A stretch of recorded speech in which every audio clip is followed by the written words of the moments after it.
蒲楚之战第5章，新货接踵至。第6集，林浩恩在汉口才得知徐永道殉国。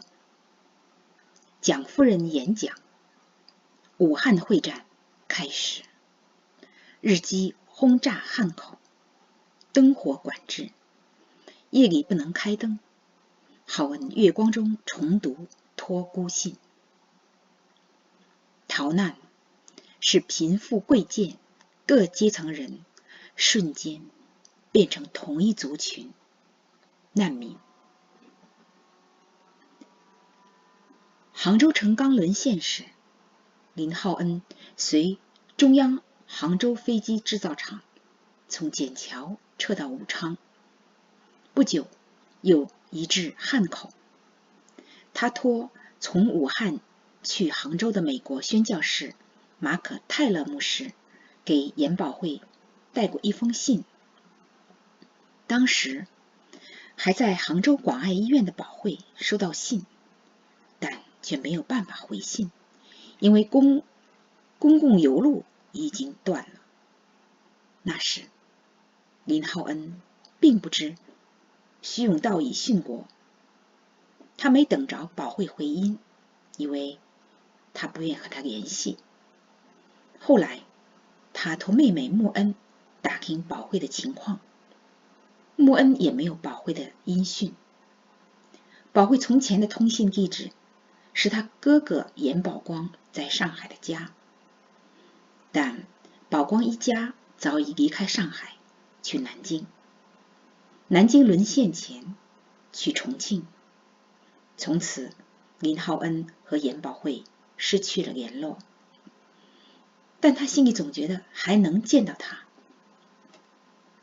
有一天，浩恩在厂里吃工作午餐时，听一位随船来汉口送检修飞机的机械师说起中央航校教官徐永道，说徐教官去年在上海大厂前线架机俯冲日军阵地，与敌同归于尽的壮举。浩恩方才得知永道已殉国。永道的死使浩恩愕然，使他内疚没有履行徐永道的托付。下班后，他在办公室呆坐好久，肚子咕咕叫，才发现日落了，还没吃晚餐。同事们都走了，办公室很安静。浩恩收拾好桌上的文件，离开这栋由码头仓库改建的中央飞机制造厂厂房，往江边走。他不打算吃晚餐，准备进食一餐，为徐永道的殉国，为自己的内疚，为保会的失联，他要到没人的地方大声向神祈祷。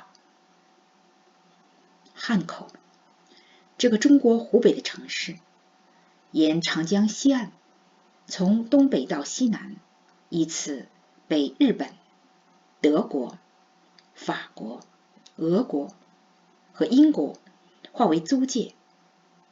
中央飞机制造厂撤退到汉口借用的地方是在日租界。去年就在813上海抗战及第2次淞沪战争之前，日本侨民都被撤回国，由国民政府管理日租界。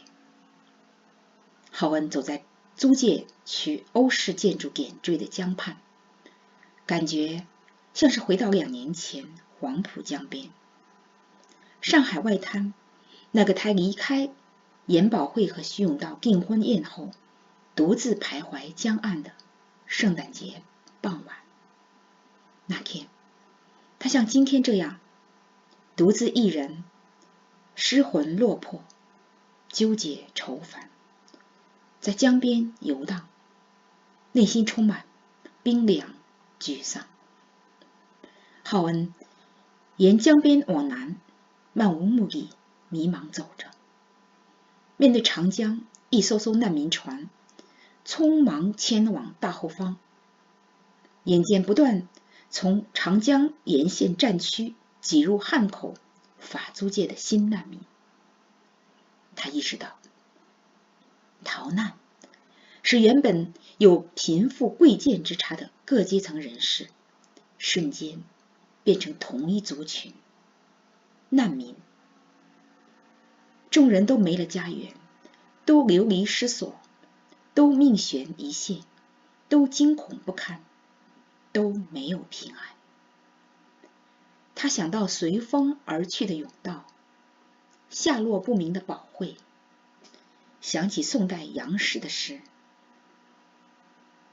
谁能跨冥河，挽此惊天行。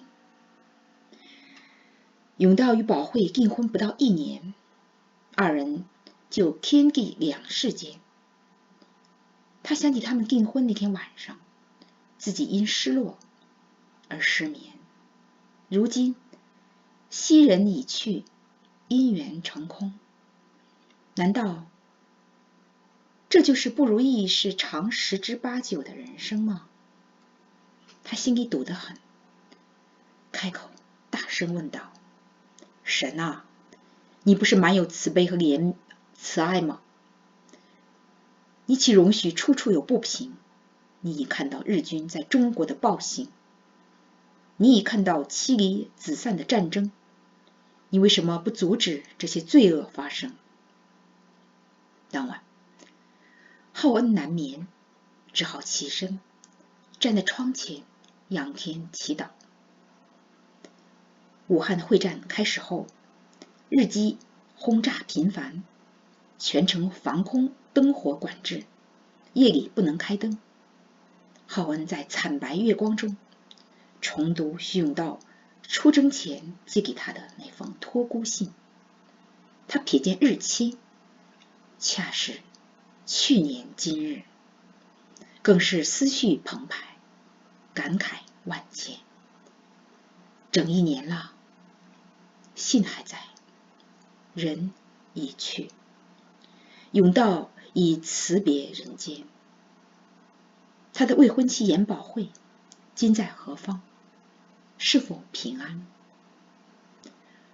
浩恩1年前收到这封信时，对永道肃然起敬，默默祈祷徐永道毫发未损，从战场归来，与未婚妻严保慧成婚，也为自己暗恋的女人有徐永道这般有英雄气概、有情深义重的未婚夫而有说不出的仰慕。心里认可徐永道更配做严保慧的丈夫。现在当他得知永道已去，而保慧音讯全无，后悔没尽力打听保慧的下落。上海、南京、杭州早已失陷，浙江战火连绵，日军残忍暴虐，不知他现在怎样。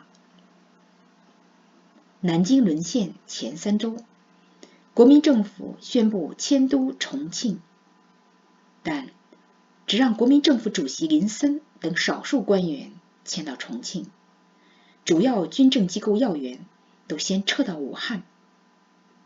武汉政府军事委员会选在武汉佘山南路新建省立图书馆为战时指挥中心，在其附近构筑防空洞掩体当办公设施。佘山，那座唐代诗人崔颢笔下令人浮想联翩的黄鹤楼，此时找回三国时建此楼之本意，守望御敌。1700年来，诗情画意黄鹤楼多次被血腥无情战争推倒，又多次被立起。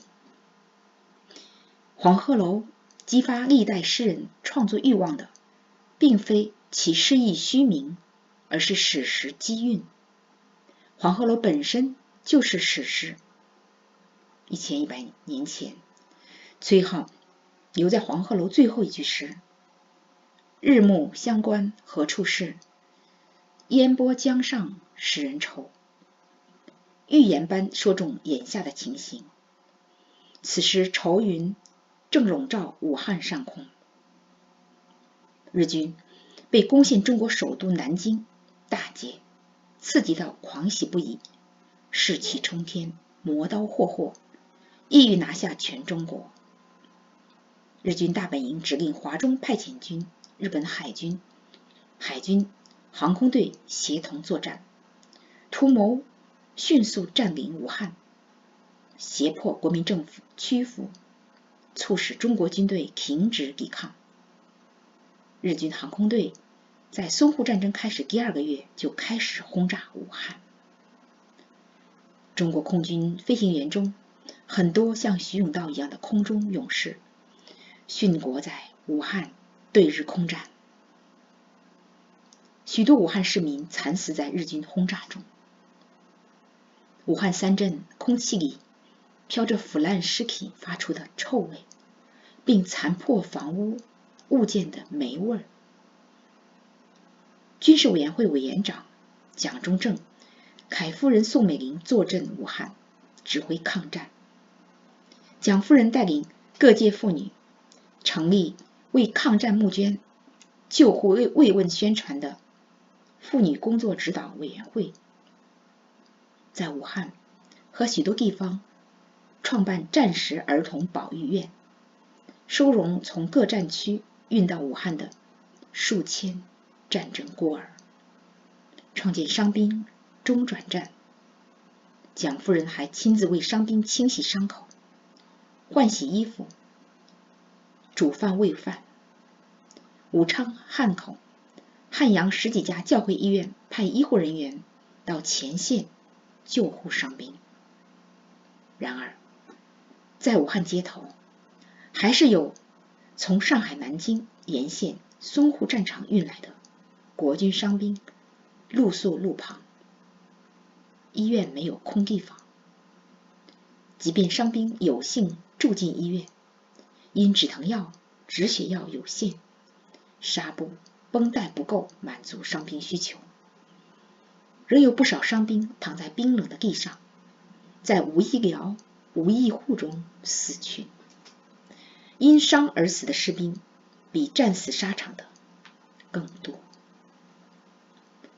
郝文在4月的一次礼拜3祷告会上，从蒋夫人演讲中得知，在武汉侍奉42年准备退休的美国圣公会牧师，他的中文名叫吴德师主教，和许多西方来华宣教士，冒着被日军残害凌辱的危险，救助中国妇孺和伤兵。蒋夫人特别提到几位在日军占领区救助中国人的女宣教士，其中一位是郝恩在留美归国船上认识的美国医疗宣教士贝萨伍德医生。伍德医生返美休假期满回中国时，和他同船抵达上海。伍德医生告诉郝恩，他在徐州教会医院服务，已把徐州当成家园。蒋夫人演讲中提到伍德医生不久，伍德医生就护送重伤员到汉口仁济医院救治，同时为徐州医院采购急需药品。他在仁济医院候诊时遇见前来就诊的郝恩，他对郝恩说，徐州快沦陷了，美国政府通过在华领事通知美国公民撤离中日交战区，但我决定留下。美国是中立国，我可以利用美国宣教士医生身份保护中国妇女免遭日军欺凌，救助收容中国伤兵。今天就到这里了，多谢各位收听、收看、订阅。